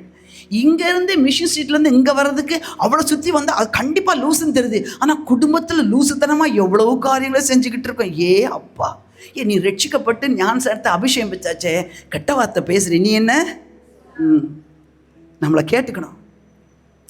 எவ்வளோ தூரம் சொல்லிருக்கு, உன் ஜனங்களுக்குள் அங்கும் இங்கும். சொல்லுங்க பார்க்கலாம், உன் ஜனங்களுக்குள் அங்கும் இங்கும். கோள் சொல்லி எல்லாரும் சொல், அங்கும் இங்கும். திருப்பி கோள் சொல்கிறேன், நீ என்ன லூஸா அப்படி நம்ம கேட்டுக்கணும். நான் உங்களை சொல்கிறேன்னு சொல்லாதீங்க, நம்ம கேட்டுக்கணும். அப்படி ஒவ்வொரு நாளும் அப்படி தான் நம்ம வளரணும். நான் கொஞ்சம் சொல்கிறேன், அன்றாடம் உங்கள் குடும்பத்தில் அநீதியாக நீங்கள் செய்கிற காரியங்கள், கணவனும் மனைவி ஒன்றாக இருக்கணும், ஒரு ஒளிவு மறைவு இல்லாமல் இருக்கணும் அப்படின்னு சொல்லியிருக்கேன். உன் சம்பளம் எவ்வளோன்னு மனைவிக்கு தெரியல, நீ என்ன? யோசிச்சு பாருங்க. இன்னைக்கு எவ்வளோ செலவழிச்ச உன் மனைவிக்கு தெரியாமல், உன் ஹஸ்பண்டுக்கு தெரியாமல் செலவழிக்கிற நீ என்ன? கணவன் மட்டும் உண்மையாக இருக்கணும், தெரியாமல் பாக்கெட்லேருந்து காசை எடுத்து காட்ட தெரியாது எனக்கு அப்படின்ட்டு நீ வந்து பொங்கலுக்கு போய் என்னெல்லாமோ வாங்குறியே, நீ என்ன? எத்தனை காரியங்கள் நம்ம லூஸாக இருக்கிறோம். இப்போ சொல்கிறோமே, ஏன் அப்படி லூஸாக இருக்கோம் தெரியுமா? தேவனுக்காக ஒரு வாழ்க்கை வாழ முடியாதனால தான் அப்படி இருக்கிறோம். அன்றைக்கி ஒரு காரியத்தை புரிஞ்சுக்கொள்ளுங்க. கர்த்தர் நமக்கு கொடுத்த குடும்பம், இந்த குடும்பத்தை சந்தோஷமாக நடத்தணும்னா கணவனும் மனைவி இணைந்து நடத்தணும். ஒருவேளை மனைவி இணைய முடியலையா, கணவன் புத்திசாலியாக இருக்கணும். கணவன் இணைய முடியலையா, மனைவி புத்திசாலியாக இருக்கணும். இதுக்கெல்லாம் ஒரே ஒரு அடிப்படை என்னன்னா, தேவனுக்கு முற்றிலும் நம்ம ஒரு அர்ப்பணித்து வாழ்கிற வாழ்க்கை. என் குடும்பம் அன்றைக்கி இவ்வளோ சீரழிஞ்சு போய் கிடக்கு, என் குடும்பத்தில் சமாதானம் இல்லை, என் குடும்பத்தில் இன்றைக்கி மற்றவங்கெல்லாம் கேவலமாக பேசக்கூடிய அளவுக்கு ஆயிட்டப்பா.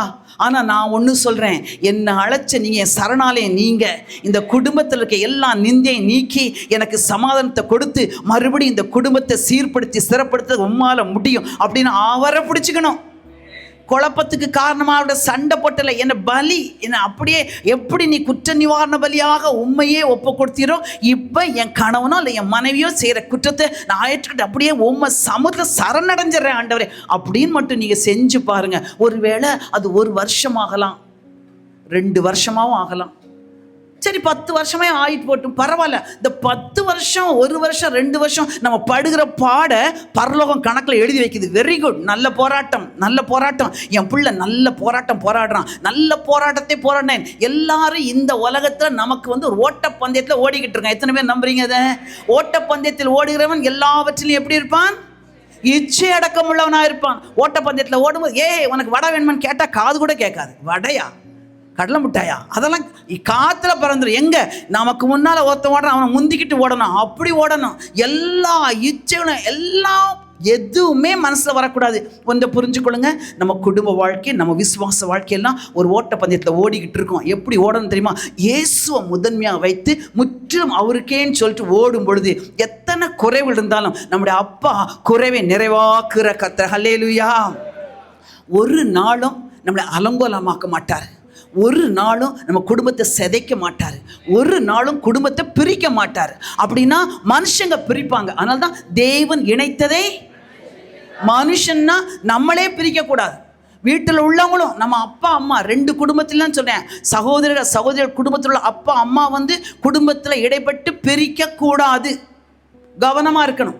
நம்ம குடும்பத்தில் உள்ள கணவன் மனைவியை பாதுகாக்கணும், கணவனை பாதுகாக்கணும், ஒருத்தருக்கு ஒருத்தர் ப்ரொடெக்ட் பண்ணிக்கணும், பாதுகாவலாக இருக்கணும். அந்த இடத்துல 3வது நபர் என்ன செய்ய வர இடம் கொடுக்க கூடாது. ஏன் அப்படி நான் கொடுக்குறோன்னா, தேவனுக்காக முற்றிலும் வாழ முடியாதனால தான் கண்டபடி பேசுகிறோம். இங்கே பார், நான் அப்படி தான் செய்வேன், நீ நடக்க பார்த்துக்கோ, அப்படிலாம் சவால் விடக்கூடாது. மனைவி ஒருவேளை வீட்டில் நீ என்ன, நான் கஷ்டப்பட்டு சம்பாதிச்சுட்டு வரேன், நீ வீட்டில் உட்காந்துட்ருக்க, நான் எவ்வளோ சம்பளம் வாங்க நீ கேட்கக்கூடாது அப்படின்னா வீட்டில் சும்மாவாக உட்காந்துட்ருக்காங்க? வேலைக்கெல்லாம் போயிட்டு வந்த உடனே ஒரு டீயை போட்டு கொடுக்கறதுக்கு, ஒரு தோசை சுட்டு கொடுக்கறதுக்கு, ஒரு சட்னி வைக்கிறதுக்கு, அது ஐயோ ஒரு சட்னி இல்லாமல் 2 சட்னி வச்சு கொடுக்கறதுக்கு, மத்தியானம் வந்துச்சுன்னா ஒரு நல்ல உட்காந்து இளைப்பாறு சாப்பாடு போடுறதுக்கு என்ன சம்பளமாக கொடுக்குறீங்க? யார் உங்கள் மனைவிக்கு சம்பளம் கொடுக்குறா சொல்லுங்கள் பார்க்கலாம். உங்கள் வீட்டுக்கு உதவி ஆள் வச்சா மாதத்துக்கு இந்த நாட்களில் குறைஞ்சி எவ்வளோ வேணும் சொல்லுங்களேன்? எவ்வளோ வேணும்? குறைஞ்சது 3000. நீங்கள் ஒரு 1000மாவது கொடுக்குறீங்களா உங்கள் மனைவிக்கு? ஏம்மா இந்த மாதம் நீ நல்ல வேலை செஞ்சுட்டேன், உனக்கு ரொம்ப கஷ்டம், இந்த ஒரு 1000 ரூபா உங்கள் கை செலவுக்கு வச்சுக்கணும். யார் நீங்கள் கையை வைத்த சொல்ல, நீங்கள் கொடுத்தீங்கன்னா உண்மையிலே யூ ஆர் பிளஸ்ட். ஆனால் கொடுக்கலையா, இனி கொடுத்து பழகுங்க. மாதம் ஒரு 500 ரூபா, 500 ரூபா கூடாது, 1000 ரூபா. அதான் 500, அவ்வளோ கேவலம் கிடையாது. மினிமம் 1000 ரூபா என்ன செய்யணும்? பொங்கலுக்கு எவ்வளோ கொடுக்குறாங்க? 3000 ரூபா கொடுக்குறாங்க. சந்தோஷமாக வாங்கிட்டு போகிறீங்க. அந்த 3000 ரூபாய் எத்தனை பிரதர்ஸ் உங்களுக்குன்னு வச்சுக்கிறீங்க? உங்கள் மனைவிட்ட கொடுத்தீங்க? கொடுத்துட்டீங்களா? பரவாயில்ல, ஒருத்தர் தான் சந்தோஷமாக கையை வச்சு, ஏம்மா 3000 ரூபா இது நான் இந்த நீ கை செலவுக்கு வச்சுக்கோமா அப்படின்னு கொடுத்தா, அப்படி கொடுத்து தான் பாருங்க. இதுதாங்க சந்தோஷப்படுத்தணும் குடும்பத்தில். எனக்கு எனக்கு எனக்கு நினைச்சக்கூடாது. சில சகோதரர் நினைச்சவங்க, மனைவி இவரும் வேலை பார்ப்பார், அவங்களும் வேலை பார்ப்பாங்க. வேலை பார்த்தோன்னா சம்பளத்தை நினைச்சேனும் கரெக்டாக ஹஸ்பண்டை கொடுத்துரும். அடுத்த நாள் வேலைக்கு போனால் எங்க பஸ் சார்ஜ் கொஞ்சம் காசு கொடு. சில குடும்பத்தை நான் பார்த்துக்கிறேன், நல்லா சம்பாதிப்பாங்க, வீட்டில் மனைவி வேலைக்கு போக மாட்டாங்க, வீட்டை தான் கவனிப்பாங்க. ஆனால் சம்பளம் முழுவதும் வந்தோடனே சந்தோஷம் மனைவிட்ட கொடுத்துட்டு பிளான் பண்ணி அழகாக என்ன செய்வாங்க, இதை இப்படி செய்யலாம், அப்படி ஒரு கனத்தை கொடுக்கணும் மனைவிக்கு. இந்த வீட்டில் இருக்குன்னா அவங்க தான் ராணி, நம்ம வீடு தான் அரண்மனை. அது குடிசையானால் நம்ம வீடு நமக்கு அரண்மனை. உங்கள் மனைவியை நீங்கள் ராணியாக வச்சா நீங்கள் யார்? ஆமாம். உங்கள் மனைவியை கூஜாவை வச்சா நீங்கள் யார்? சிம்பிள். அப்போனா தேவனுக்காக வாழ்கிற ஒரு வாழ்க்கை, அது வாழாதனால தான் இன்றைக்கி குடும்பத்தில் அத்தனை பிரச்சனைகள். ஏன் குடும்பத்தாரோடு நல் மனசு பொருந்த முடிய மாட்டாங்க, யார்கிட்டையுமே பேச மாட்டாங்க. சிலர் பார்த்தீங்களா, தான் குடும்பத்தில் பேசுவாங்க. சில சகோதரிகள் மாறிக்கோங்க, நீங்கள் அம்மா கிட்ட, அப்பா கிட்ட, தம்பி தங்கச்சிக்கிட்ட அந்த சைடில் பேசவே மாட்டாங்க, ஒரு பெரிய சுவரே எழுப்பிடுவாங்க. இதெல்லாம் தேவனுக்கு பிரியமில்லாமல் அவருக்கு முழுமையாய் வாழாத ஒரு வாழ்க்கை. ரொம்ப கவனமாக இருக்கணும் வாழ்க்கையில். ஒவ்வொரு நாளும் ஆண்டவரே முதல்ல பாவ நிவாரண பலி, அப்புறம் சர்வாங்க தகன பலி செலுத்தணும். இது மட்டும் கிடையாது, தேவனுக்காக முற்றிலும் வாழணும். இன்னொரு பகுதி இருக்குது, எதுனா 11வது வசனத்தை வாசிப்போம். 2 புறாக்களையாவது, எல்லாரும் நீங்கள் பின்னால் அவங்களாம் சேர்ந்து சத்தமாக வாசிங்க தயவு செஞ்சு. 2 காட்டு புறாக்களையாவது 2 புறா குஞ்சுகளையாவது கொண்டு வர அவனுக்கு சக்தி இல்லாதிருந்தால், பாவம் செய்தவன் பாவ நிவாரணத்துக்காக ஒரு எப்பா அளவான மெல்லிய மாவிலே 10ல் 1 பங்கை பாவ நிவாரண பலியாக இருப்பதினால் அதன் மேல் எண்ணெய் வார்க்காமலும் தூபம் போடாமலும் இருந்து அதை ஆசானத்தில் கொண்டு வர வேண்டும். ஆட்டுக்குட்டி கொண்டு வர சக்தி இல்லை, புறா குஞ்சு கொண்டு வர சக்தி இல்லை. பரவாயில்ல, இப்போ என்னச்சுனோம், மெல்லிய மாவை கொண்டு வா, ஒரு எப்பா அப்படின்னு ஒரு அளவு, அதில் 10ல் 1 பங்கு கொஞ்சம் போதும். அப்படின்னா என்ன காட்டுது? இந்த மெல்லிய மாவு எதை காட்டுது சொல்லுங்க பார்க்கலாம்? இயேசுனுடைய வாழ்க்கை, ஹியூமனிட்டி. அப்போ உனக்கு ஒன்றுமே கொண்டு வர முடியல. ஆனால் ஒன்று புரிஞ்சுக்கோ, இயேசு இந்த உலகத்தில் வாழ்ந்த வாழ்க்கை, ஹிஸ் ஹியூமன் லைஃப், அதை தான் 4 சுவிசேஷத்தில் சொல்லப்பட்டிருக்கு. இதை நம்ம நல்லா தியானித்து அவரை போல் அவர் நடந்தபடியே நாம் என்ன செய்ய வேண்டும்? நடக்க வேண்டும். அப்படி நடந்துட்டா முழு அவருடைய வாழ்க்கையும் இல்லை, கொஞ்சம் ஒரு பகுதி எடுத்தால் கூட போதும், உன் பாவம் மன்னிக்கப்பட்டுரும். அப்போ என்ன அவசியம்? நம்முடைய குற்ற நிவாரண பலினா நம்ம உள்ளே இருக்கிற பாவத்தினால மட்டும் நம்ம குற்றம் செய்யலை, தேவனுக்கு நம்ம அர்ப்பணிக்காதனால ஒன்றும் பாவம் செய்யலை. இந்த தேவனுடைய மனித வாழ்க்கையை நம்ம வாழாதனால்தான் நம்மளை குற்றம் பெருகுது. அதனால தான் அவர் நடந்தபடியே நாம் நடக்க வேண்டும். இதற்காக மாதிரியை வைத்து போனார் என்று 1 பேதுரு 2ஆம் அதிகாரத்தில் சொல்லப்பட்டிருக்கு. 1 பேதுரு 2ஆம் அதிகாரத்தில் அவர் மாதிரியை நமக்கு வைத்து போகிறார் இருக்கும். 2 பேதுரு இல்லையா? ஒரு மாதிரியை வைத்து போனான் இருக்கு மேட. வாசிப்பா.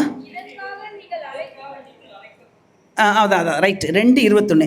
இதற்காக நீங்கள் அழைக்கப்பட்டும் இருக்கிறீர்கள், ஏனெனில் கிறிஸ்துவும் உங்களுக்காக பாடுபட்டு, எல்லாம் சத்தமா வாசிங்க, ஏனெனில் கிறிஸ்துவும் உங்களுக்காக பாடுபட்டு நீங்கள் அடிச்சுவடுகளை தொடர்ந்து வரும்படி உங்களுக்கு ஒரு மாதிரியை பின்பற்றி வச்சிருக்கார்.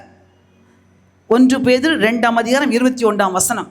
மாதிரியை பின்பற்றியிருக்க. அப்படின்னா இந்த மாதிரியை எங்கே படிக்கணும்? 4 சுவிசேஷத்தில் திருப்பி படிக்கணும். அவர் எப்படியெல்லாம் இடைப்பட்டார், எப்படியெல்லாம் பேசினார், அவர் மற்றவங்க திட்டும் போதெல்லாம் அவர் எப்படி இருந்தார், அவர் எப்படி தெய்வத்தன்மையை வெளிப்படுத்தி காமிச்சார், எப்படி தெய்வ அன்பை வெளிப்படுத்தி காமிச்சார், எப்படி தான் அவரால் ஸ்நேகிதேன்னு சொல்ல முடிஞ்சதோ. நம்ம ஹஸ்பண்டோ மனைவியோ ஒரு வார்த்தை சொன்னால் அடிக்கிறோம், கோவப்படுறோம், எல்லாம் பண்ணுறோம், ஆனால் இந்த அன்பு நமக்கு வேணும் அப்படி என்று அந்த ஹியூமன் லைஃப் ஆண்டு அந்த உலகத்தில் வாழ்ந்த மாதிரியின்படியே அவருடைய அடிச்சுவடிலே நாம் வைப்பதற்கு மாதிரியை வைத்து போனார்.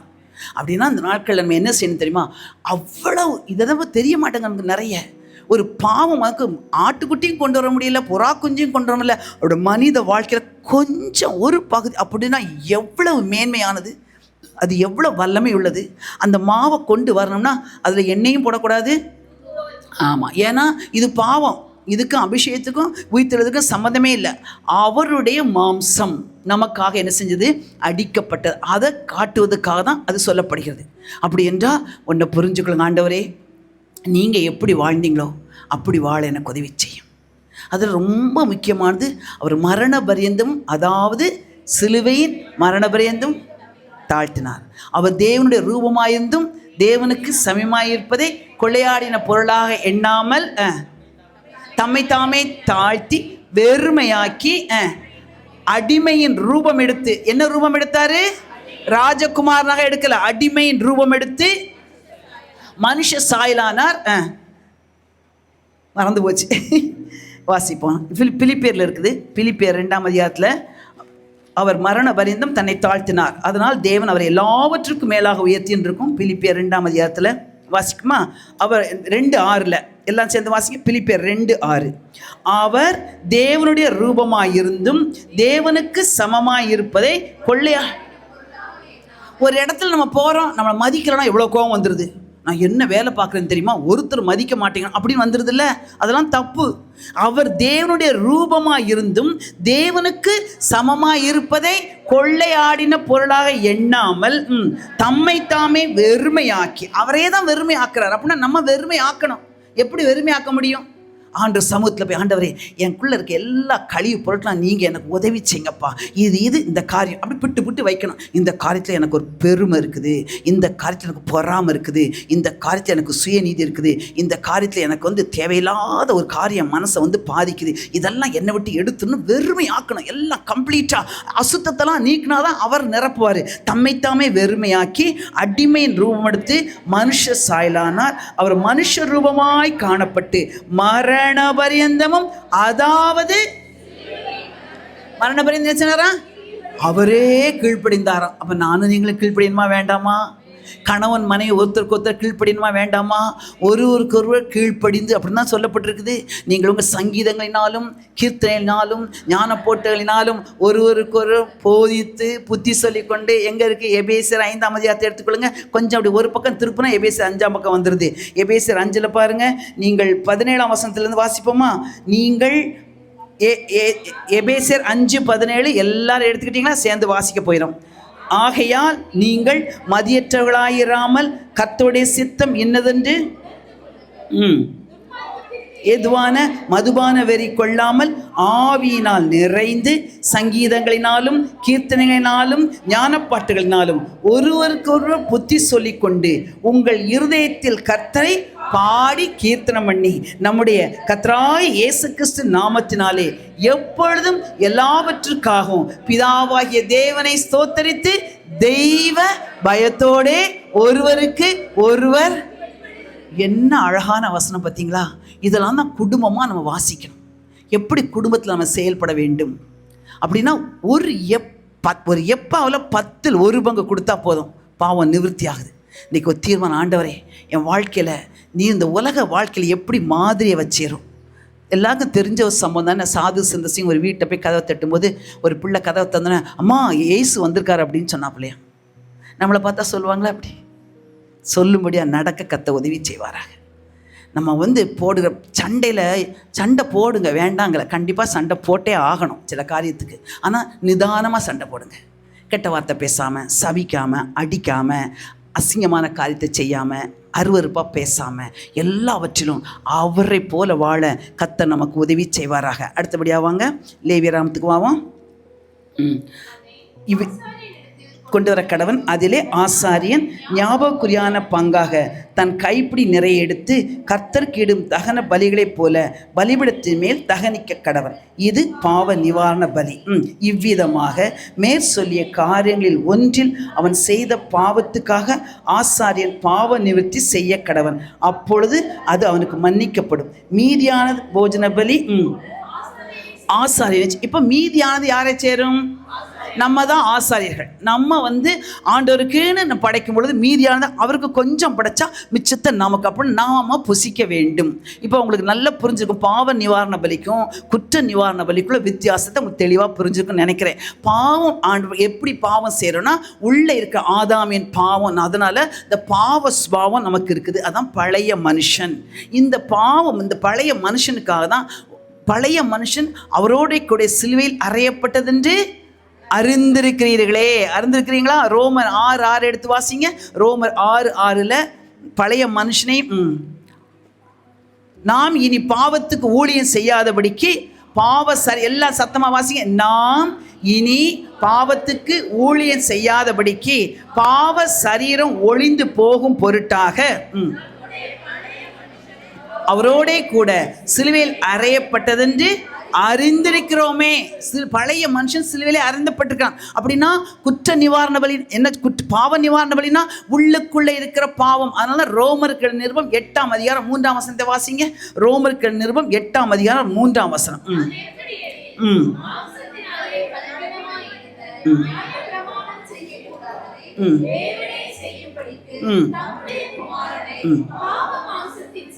பாவ மாம்சத்தின் சாயலாகவும்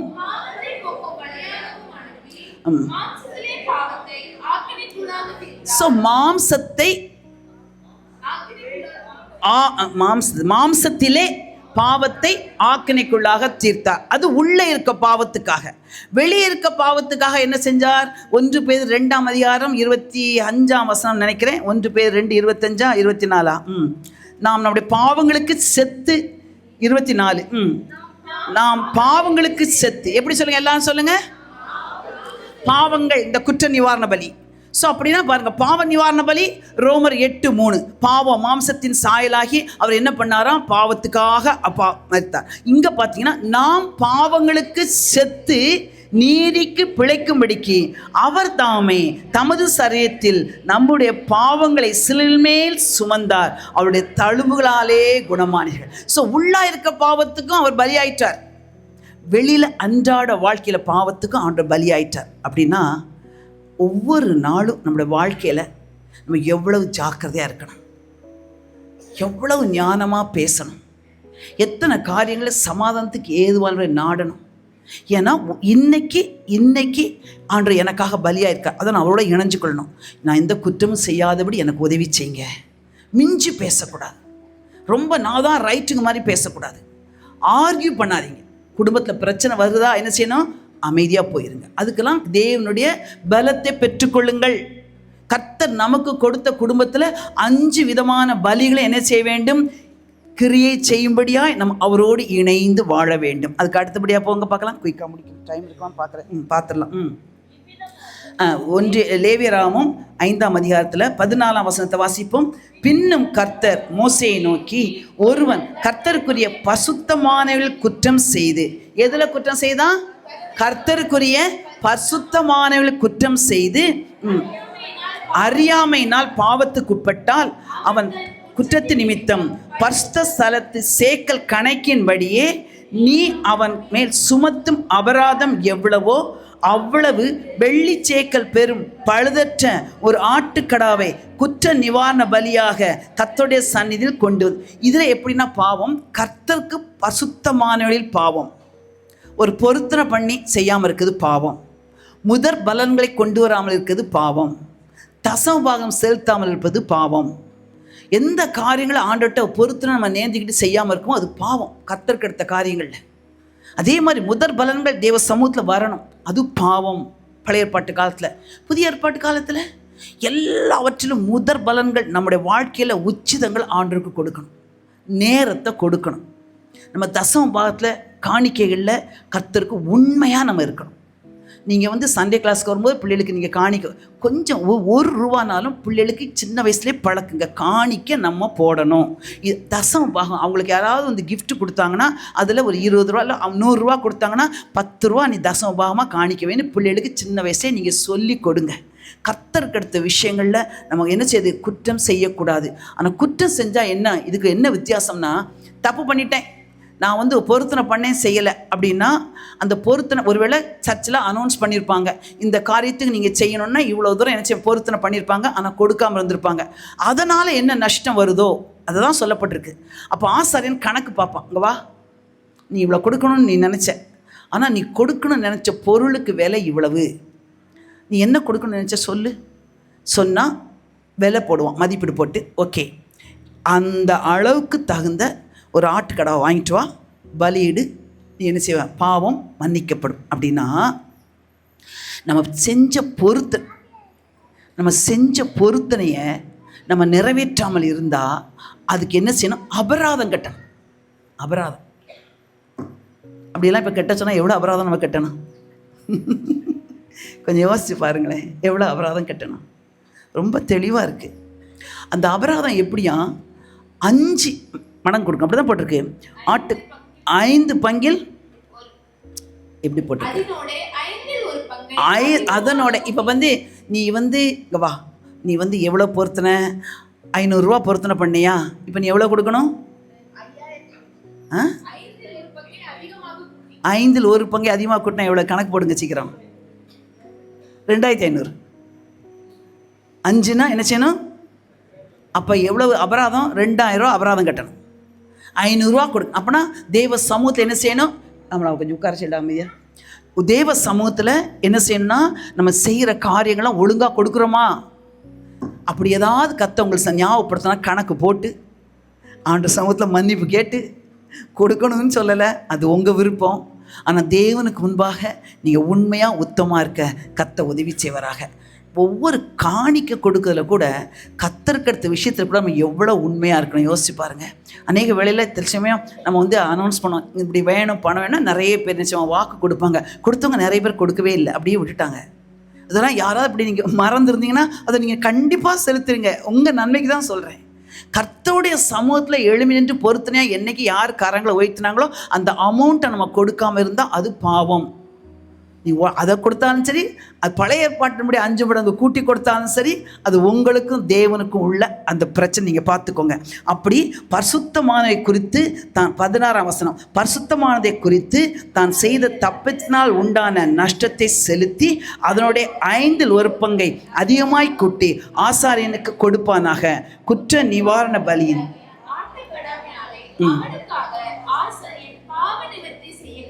அப்பொழுது இன்றைக்கி இதோட முடிச்சுக்குவோம். நாளைக்கு மிச்சத்தை எடுத்துகிட்டு மிச்சத்தை பார்க்கலாம். இன்றைக்கி நீங்கள் என்ன கற்றுக்கிட்டோன்னா, குற்ற நிவாரண பலியாக ஆண்டவர் தம்மை தாமே ஒப்பு கொடுத்தார். இன்றைக்கி நீங்கள் தெரிஞ்சுக்கொள்ள வேண்டியது, ஒவ்வொரு நாளும் நம்ம குற்றம் செய்வதற்கு காரணம் என்னென்னா, நமக்குள்ள வாசமாக இருக்கிற பாவம், தேவனுக்கு முற்றிலும் ஒப்பு கொடுக்காமல் அறகுறையாக வாழ்கிற பாவம், இன்னொன்று, இயேசு இந்த உலகத்தில் எப்படி உலக வாழ்க்கை வாழ்ந்தார் என்று அவரை பின்பற்றாமல் நாம் இஷ்டப்படி வாழ்கிற வாழ்க்கை, இது எல்லாவற்றையும் இந்த நாட்களில் சமூகத்தில் அறிக்கை பண்ணி, ஆண்டவரே நான் உங்களுக்கு பிரியமாக வாழணும்னா இந்த 3 காரியங்களையும் சரி பண்ணுங்க. ஏனென்றால் அவர் சும்மா வார்த்தையில் சொல்லலை, அவரே பலியாக தம்மை தாமே ஒப்பு கொடுத்தார், குற்ற நிவாரண பலியாக. ஒரே ஒரு வசனத்தை வாசிட்டு முடிக்கலாமா? ஏசாயா 53:10 எடுத்து வாசிங்க. ஏசாயா 53:10.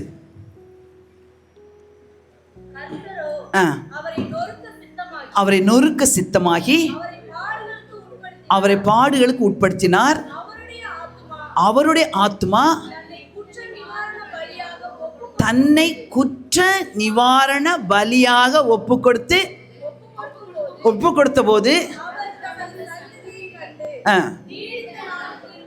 அவர் தம சந்ததியை கண்டு நீடித்த நாட்களாக இருப்பார். அவரே தம்முடைய ஆத்துமாவை குற்ற நிவாரண பலியாக ஒப்பு கொடுத்தாராம். அப்படியெல்லாம் எழுப்பி நிற்போமா ஆண்டவர் சமூகத்தில் அர்ப்பணித்து செபிக்க போகிறேன். ஆண்டவரே, மனுஷனுக்கு விரோதமாக செய்கிற காரியங்கள், பொய்யானை இடுவது அல்லது செத்து போன கிரியைகள்னால, செத்த பிரேத்தை தொட்டதுனால வருகிற தீட்டு, யாராவது மற்றவங்களை குறித்து பேசுனாங்கன்னா, சபையை குறித்து பேசுனாங்கன்னா அந்த இடத்துல நிற்கிறது, அது ஒரு பாவம். அது பாவம் தெரியாமலே உட்காந்து கேட்டுக்கிட்டு மற்றவங்கிட்ட போய் சொல்கிறது, அதெல்லாம் பாவம் தெரியாமல் இருந்தாலும் என்றைக்கு ஆண்டவர் பாவம் சொன்னார்னோ உடனே ஆண்டவர் சமூகத்தை சரண் அடைஞ்சிடணும். இயற்கையான அன்போடு யார்கிட்டையும் பழகக்கூடாது, அது பாவம். மனம் பதறி எந்த ஒரு காரியத்தையும் பேசக்கூடாது. இப்படிப்பட்ட காரியங்கள் இருக்கும் என்ற ஆண்டவர் சமூகத்தில், ஆண்டவரே எனக்காக பழுதற்ற குற்ற நிவாரண பலியாக வந்தவரே, நான் உம்மோடு இணைந்து கொள்கிறேன். என் குற்றங்களெல்லாம் நான் அறிக்கை பண்ணுகிறேன். என் வாழ்க்கையில் இருக்கிற எல்லா பலவீனங்களையும் மாற்ற எனக்கு உதவி செய்யும். என்னை பாவ நிவாரண பலியாக, சர்வாங்க தன பலியாக, என் வாழ்க்கையில் அறகுறையாக நான் லூஸாக வாழக்கூடாது. நான் பர்ஃபெக்டாக இருக்கணும், உமக்கு பிரியமாக இருக்கணும், சத்தியத்தின்படி நடக்கணும், குறையற்ற வாழ்க்கை, சாட்சியுள்ள வாழ்க்கை, அநேகரால் போற்றப்படுகிற வாழ்க்கை, தேவனுக்கு மகிமை நிறைந்த வாழ்க்கை, எங்கு போனாலும் நடமாடும் நிருபமாய் என்னையும் குடும்பத்தையும் மாற்றுங்க ஆண்டவரே. கேளுங்க, என்னையும் குடும்பத்தையும் மாற்றுங்க ஆண்டவரே. இந்த உபவாச நாளில் உங்களுடைய முகத்தை நோக்கி நாங்கள் பார்க்குறோம். உலகத்தார் பேசுகிறபடி பேசாதபடி, உலகத்தார் செய்கிற காரியங்களை செய்யாதபடிக்கு எல்லா தீமைகளையும் விலைக்கு மீட்டுக்கொள்ளுங்க ஆண்டவரே. நான் உலகத்தான் அல்லாதது போல நீங்களும் உலகத்தான் அல்ல என்று சொன்னீங்களே. இந்த உலகத்தின் காரியங்களை எங்களை மேற்கொள்ளக்கூடாது, இந்த உலகத்தின் செத்த அனுபவங்களை எங்களை மேற்கொள்ளக்கூடாது. இந்த உலகத்தில் எந்த விதமான இயற்கையான அன்பு எங்களை நாங்கள் அப்படி அன்பை நேசிக்க கூடாது. எங்கள் அன்பு மாயமற்றதாக இருப்பதாக. கிறிஸ்துவின் அன்பிலே வேரூன்றி கட்டப்பட உதவி செய்யுங்கப்பா ஆண்டவரே. சபையில் ஒருவரை ஒருவர் எப்பொழுதும் நேசிக்க, ஒருவருக்கு ஒருவர் உதவி செய்ய, ஒருவரை ஒருவர் கனப்படுத்த, ஒருவருக்கு ஒருவர் ஜெபிக்க, ஒருவர் குறைகளை ஒருவர் தாங்க ஆவியானவரே உதவி செய்யுங்கப்பா. கரங்களை உயர்த்தி நம்ம குடும்பங்களுக்காக ஜெபிக்க போயிடும். இந்த உபவாச நாளில் எந்த காரியத்துக்காக நீங்கள் உபவாசி ஜெபிக்கிறீங்களோ கர்த்தர் அந்த உபவாசத்துக்கு பதில், ஜெபத்துக்கு பதில் கொடுக்க போகிறார். குடும்பத்தில் ரட்சிக்கப்படாத பிள்ளைகள் ரட்சிக்கப்படுவார்களாக, ரட்சிக்கப்படாத பேர பிள்ளைகள் ரட்சிக்கப்படுவார்களாக, ரட்சிக்கப்படாத கணவனோ மனைவியோ ரட்சிக்கப்படுவார்களாக. கரங்களை உயர்த்தி கேட்ப, ஆண்டவரே உங்களுடைய ரட்சிப்பு நீரூற்று எங்கள் குடும்பத்தில் திறக்கட்டும் ஆண்டவரே, திறக்கட்டும் ஆண்டவரே. வறட்சி நீங்கட்டும் ஆண்டவரே. என் குடும்பத்தில் ரட்சிப்பு ஆண்டவரே கம்பீர சத்தம் உண்டாகணும். ரட்சிப்பின் கம்பீர சத்தம் உண்டாவதாக. ரட்சிப்பின் கம்பீர சத்தம் என் குடும்பத்தில், என் வீட்டில் உம்மை துதிக்கும் துதியும் ஆண்டவரே, உம்மை உயர்த்தும் ஆண்டவர் உயர்வும் ஆண்டவர், உம்மை ஆராதிக்கும் ஆராதனை பெருகுவதாக. என் கூடாரத்தில் ஜெப சத்தம் கேட்கப்படுவதாக, விண்ணப்ப சத்தம் கேட்கப்படுவதாக. நானும் என் வீட்டாருமோ வென்றால் கர்த்தரையே சேவிப்போம். அல்லேலூயா. கர்த்தரை சேவிக்க முடியாதபடி கொண்டு வருகிற மனுஷ தடைகள், எல்லா மாம்ச தடைகள், சுய காரியங்கள் இயேசுவின் நாமத்தினாலே விலகி போவதாக, விலகி போவதாக. என் குடும்பத்தை சுற்றிலும் இயேசு கிறிஸ்துவின் இரத்தத்தை தெளித்து ஜெபிக்கிறேன். ஒரு எல்லையை ஆண்டவரே நான் வரைகிறேன் ஆண்டவரே. இயேசுவின் இரத்தத்தினால ஒரு எல்லையை, அந்த எல்லைக்குள்ள தீங்கு செய்யறவன் வர முடியாது. இது ஆண்டவர் உம்முடைய சரணாலயத்துக்குள்ள நாங்கள் வந்துட்டோம் ஆண்டவரே. எந்த பிசாசு எங்களை தாக்க முடியாது, பெருவெள்ளம் எங்களை தாக்க முடியாது, பெருங்காற்று எங்களை தாக்க முடியாது, எங்க அஸ்திவாரத்தை அசைய செய்ய முடியாது. எங்க அஸ்திவாரம் நீங்க தான் ஆண்டவரே. எங்கள் சரணாலயம் நீங்க நீங்க ஆண்டவரே எங்க குடும்பத்தை அழிக்க வேண்டும் என்ற பிசாசின் திட்டங்கள் அழிக்கப்படும். ஆனால் நாங்கள் எழுந்து நிமிர்ந்து நிற்போம் ஆண்டவரே, சாட்சியாய் நிற்போம் ஆண்டவரே. எங்க குடும்பத்துக்கு வர வேண்டிய நன்மைகள் வரட்டும் ஆண்டவரே.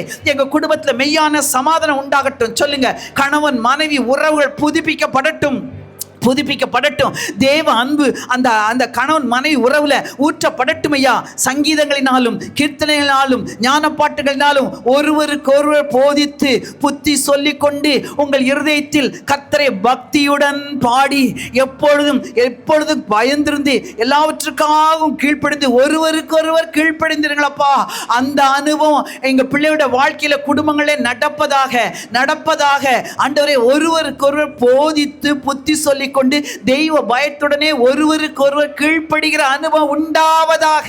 எல்லா கீழ்ப்படியாமையின் ஆவியை வானத்தையும் பூமியையும் படைத்த இயேசுவின் நாமத்தினாலே நான் சபிக்கிறேன் ஆண்டவரே.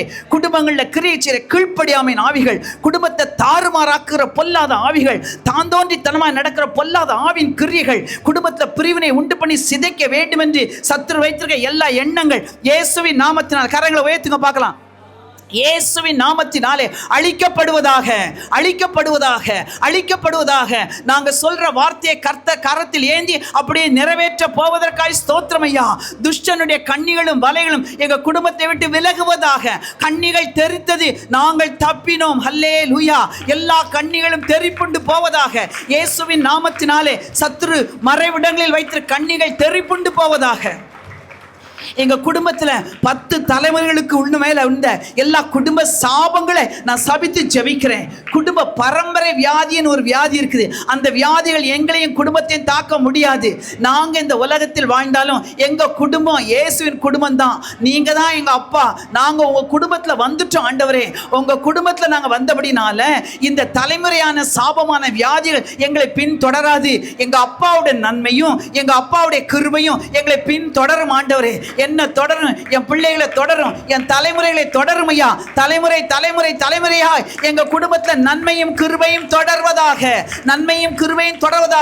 தலைமுறையாக சாபங்கள் இயேசுவின் நாமத்தினாலே அன்றைக்கே சிலுவையிலே நீ சுமந்து தீர்த்துட்டீங்கப்பா. இனி எந்த சாபமும் வராது. ஆசீர்வாதங்கள் எங்க தலைமையில நித்திய ஆசீர்வாதத்தை நீ வைத்திருக்கிற ஆண்டவரே. நித்திய சந்தோஷத்தை வைத்திருக்கீங்க ஆண்டவரே. ஆனந்த தைலத்தால் அபிஷேகம் பண்ணுகிறவரே, கேளுங்க எல்லாரும். எங்க குடும்பத்தில் இப்ப இருக்கிற எல்லா கண்ணீரும் பெருமூச்சும் எல்லா பிரிவுகளையும் மாறி எங்க குடும்பத்தை வாயை திறந்து விசுவாச அறிக்கை பண்ணுங்க. எங்க குடும்பத்தை ஆனந்த தைலத்தினால் நீ அபிஷேகம் பண்ண போறீங்க. இந்த வருஷத்தின் ஆரம்பத்தில் நாங்க எங்க கரங்களை உயர்த்தி மண்டையில உபாசத்தோடு கேட்கிறோம். எங்க குடும்பத்தில் ஆனந்த தைலத்தின் அபிஷேகம் நிரம்பி வழிவதாக. ஆனந்த தைலத்தின் அபிஷேகம் நிரம்பி வழிவதாக. காரணமில்லாமல் போட்ட சாபங்கள் இயேசுவின் நாமத்தினாலே அழிக்கப்படுவதாக. இயேசுவின் நாமத்தினாலே எல்லா பொறாமையின் ஆவிகள், எல்லா வன்கண்ணுகள் இயேசுவின் நாமத்தினாலே அழிக்கப்படுவதாக, அகன்று போவதாக. ரீபா துரக்கலபா சக்கத்துரக்கலபா. எங்கள் பாவ நிவாரண பலியே, எங்கள் குற்ற நிவாரண பலியே, எங்கள் போஜன பலியே, எங்கள் சமாதான பலியே, எங்கள் சர்வாங்க தகன பலியே, 5 வித பலிகளாய் எங்களோடு வசிக்கின்ற எங்கள் பலியே, நன்றி ஆண்டவரே. எங்களுக்கு உதவி செய்ய முடியாய் எங்களோடு நீ வசிக்கிறீங்க. இன்றைக்கு எங்க கண்கள் புரிஞ்சுக்கிடுச்சப்பா. எங்க கண்கள் தெளிவடைந்தது. உம்மை யார் என்று கண்டுகொள்ள, உம்மோடு இணைந்து கொள்ள எங்களுக்கு நீ கிருபை கொடுத்ததற்காக நன்றி ஆண்டவரே. அன்புள்ள பிதாவே இயேசுவே, இந்த வேளைக்காய் நன்றியோடு உம்மை துதிக்கிறோம். உம்முடைய கரத்தில் எங்களை தாழ்த்தி அர்ப்பணிக்கிறோம். இந்த வசனத்தை கேட்டோம், உண்மையாய் வாழ உதவி செய்யும். கர்த்தருக்கு அடுத்த காரியங்களில் நாங்கள் தப்பு பண்ணியிருந்தா, பரிசுத்தத்தில் தப்பு பண்ணியிருந்தா 5 பங்கு கூட்டி கொடுக்கணும்னு சொல்லியிருக்கீங்க. ஒவ்வொருவரோடும் பேசுங்க. எங்கள் வாழ்க்கையை அலசி ஆராய்ந்து பார்த்து எல்லாவற்றையும் சரி செய்து ஒரு பெர்ஃபெக்டான வாழ்க்கை வாழ எங்களுக்கு உதவி செய்யும். உடைய கிருபை நிறைந்த கரத்தில் அர்ப்பணித்து ஜெபிக்கிறோம். இயேசுவின் இனிய நாமத்தில் வேண்டிக் கொள்கிறோம் நல்ல பிதாவே.